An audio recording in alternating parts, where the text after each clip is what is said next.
I'm Mayor Tim Callison. I'm Mayor of Langley, Washington. I have to say that I've become what would be regarded, a bad pun, a late blooming gardener. More importantly, we're standing in front of City Hall and looking at the garden that's here. And this garden is very, very typical of Langley things. Not only is it beautiful and refreshing to the eye, but it also contains plants that are creating food for us. So we have artichokes over there, tomatoes here, apples here. The strawberries have already gone and passed, but they're free for people to stop and pick and enjoy. Hi, I'm Janet Ploof. I'm the first president of the Langley Main Street Association. I'm here in the middle of a beautiful garden on 2nd Street in downtown Langley. These gardens are designed to be Langley. They're kind of funny. They're interesting in that the flowers have vegetables in them, artichokes in the middle of nowhere. And they're very well kept.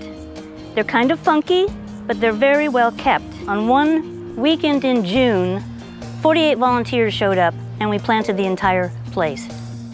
The piece of the vegetable garden at City Hall that's the friendliest is that we've encouraged people to eat whatever they want. There are cherry tomatoes and blueberries. Little kids sit on the ground and eat strawberries. We have artichokes that people evidently take home for dinner. I'm Emily Martin, and I've been an intern with Langley Main Street for a couple years now.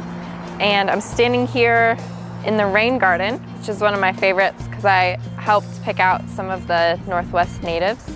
And we've actually had people come up and say that they've repeated our dry riverbed theme with some of the plants. So that's just what we hoped for. Hi, I'm Des at the Eustace Bay Coffee Company. We have a beautiful garden here, as I think you can see. When I grew up in London, gardens were very regimented and kind of boring.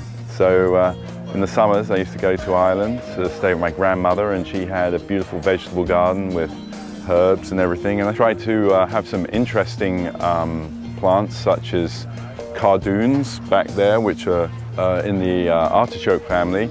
And we've got some interesting old herbs like lovage, which is great in a stew that you don't hear about very much these days. I love herbs when they bolt. Bolting is beautiful. I don't know, 90% of everything here is edible, so it seems like a pretty useful kind of garden, you know? I'm Jodi Starcevich. I'm the head gardener at the Inn at Langley, and this is the chef's garden. Tom Berger was the original landscape designer here, and he was really ahead of the current trend today. In this garden, I would say that 80% of everything is edible. And if it's not edible, it has to have something remarkable about it. Like the alliums are just wonderful. They're an ornamental onion.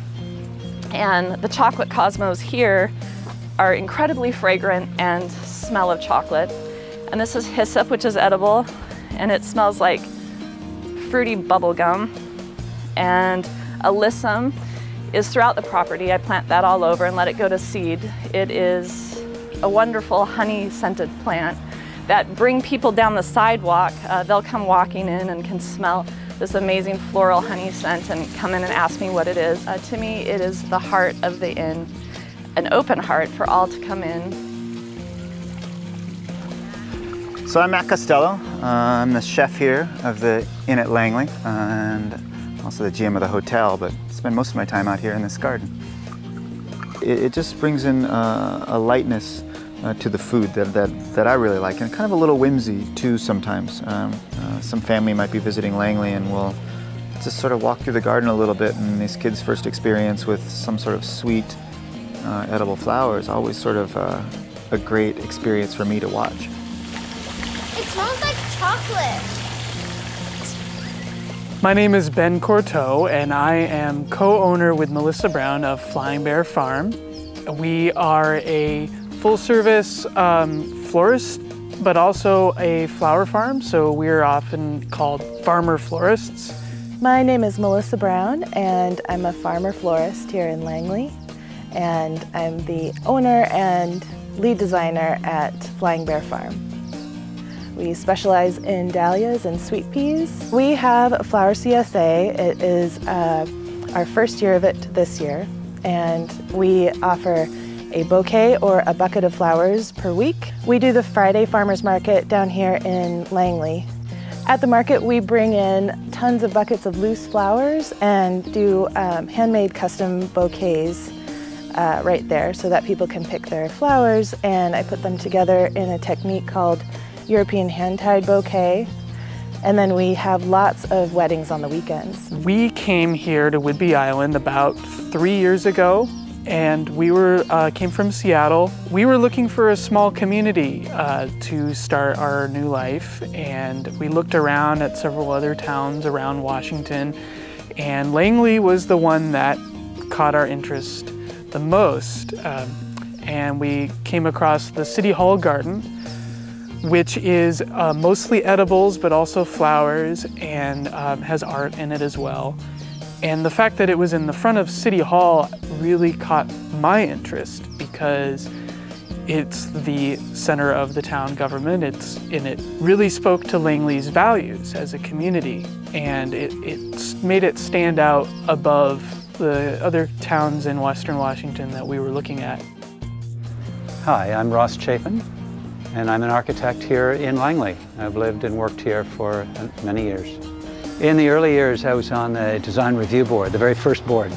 And Langley has had a first street. There was no second street. When Second Street began to come into place, we realized that the town was more than one street. It was two, and the cross-block walkways began to activate the Second Street. And of course, every garden is different, every walkway is different, and they're a joy. When Paul Schell was doing the Inn at Langley, one of the things that he did was to bring blueberries and strawberries right out onto the street. And people were saying, oh, but somebody might take them. And Paul said, that's the point. The gardens in town have a very human scale. They aren't municipal gardens, they're not planned, they're not grand, they're not trying to be impressive. They are who we are.